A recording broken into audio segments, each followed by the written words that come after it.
Guys, welcome back in my channel. आज की इस वीडियो में हम लोग देखेंगे किंगडम प्रोटिस्टा। तो चलो स्टार्ट करते हैं। और इसके पहले वाली वीडियोस आपने नहीं देखे हो, किंगडम मोनेरा का है, बायोलॉजिकल क्लासिफिकेशन का इंट्रोडक्शन है, तो वो भी जरूर देखना। चैनल पे वीडियोस अपलोड है। तो चलो स्टार्ट करते हैं अपन। All single cell eukaryotes are placed under protista, but the boundaries of this kingdom are not well defined. सारे सिंगल सेल यूकेरियोट्स को प्रोटिस्टा के अंदर रखा गया है, लेकिन जो इनकी बाउंड्रीज है वो वेल डिफाइंड नहीं है। In this book we include chrysophytes, dinoflagellates, euglenoids, slime moulds and protozoans under protista. इस बुक में अपन प्रोटिस्टा के अंदर क्या क्या पढ़ेंगे? क्राइसोफाइट पढ़ेंगे, डाइनोफ्लैजिलेट्स, यूग्लिनोइड्स, स्लाइम मोल्ड्स और प्रोटोजोन्स को पढ़ेंगे। Members of protista are primarily aquatic. सारे मेंबर्स कैसे होते हैं? ज़्यादातर मेंबर्स कैसे होते हैं? एक्वेटिक होते हैं। This kingdom forms a link with the others dealing with plants, animals and fungi.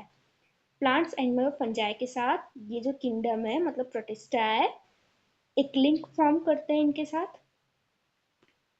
In eukaryotes, the protistian cell body contains a well-defined nucleus and other membrane-bound organelles.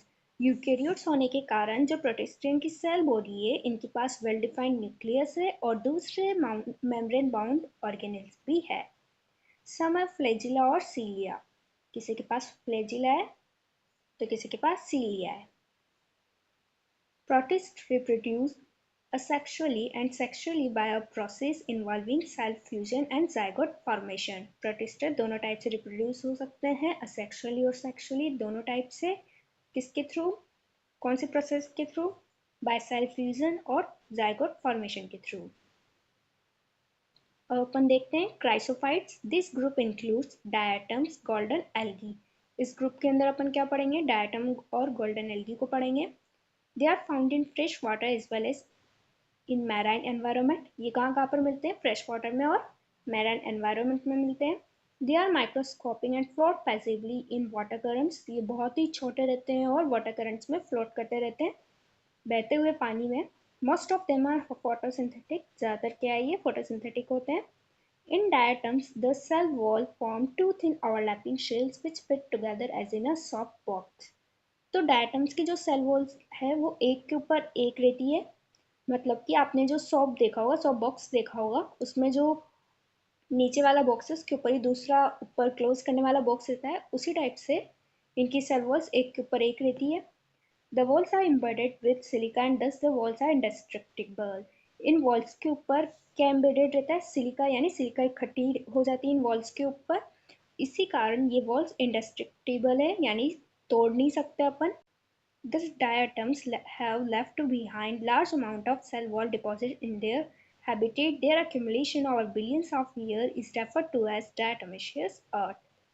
अब देखो, ये जो प्रोसेस है वो बहुत ही सालों तक चलती है, बिलियंस ऑफ ईयर्स तक चलती जाती है, और इसी प्रोसेस को अपन क्या बोलते हैं? डायटोमियस अर्थ बोलते हैं।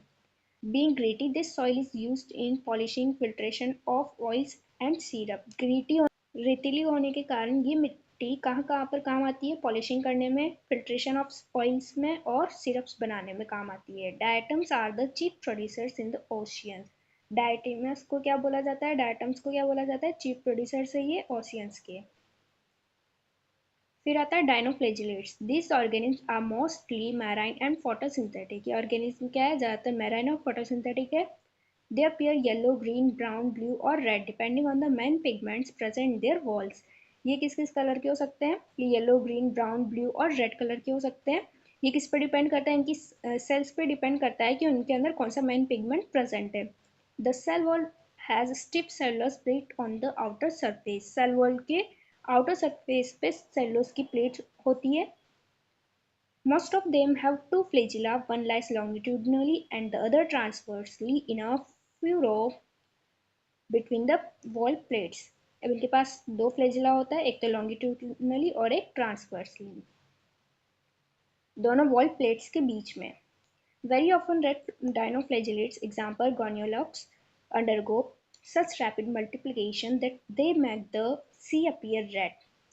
अब देखो, रेड डायनोफ्लैजिलेट का एग्जांपल दिया है गोनियोलॉक्स, जो कि रैपिड मल्टीप्लिकेशन यानी डिवाइड होती जाती है और बिल्कुल सी को इतने ज़्यादा नंबर में हो जाती है कि जो सी है वो भी अपन को रेड कलर का दिखने लग जाता है। Toxins release by such large numbers में even kill other marine animals such as fishes।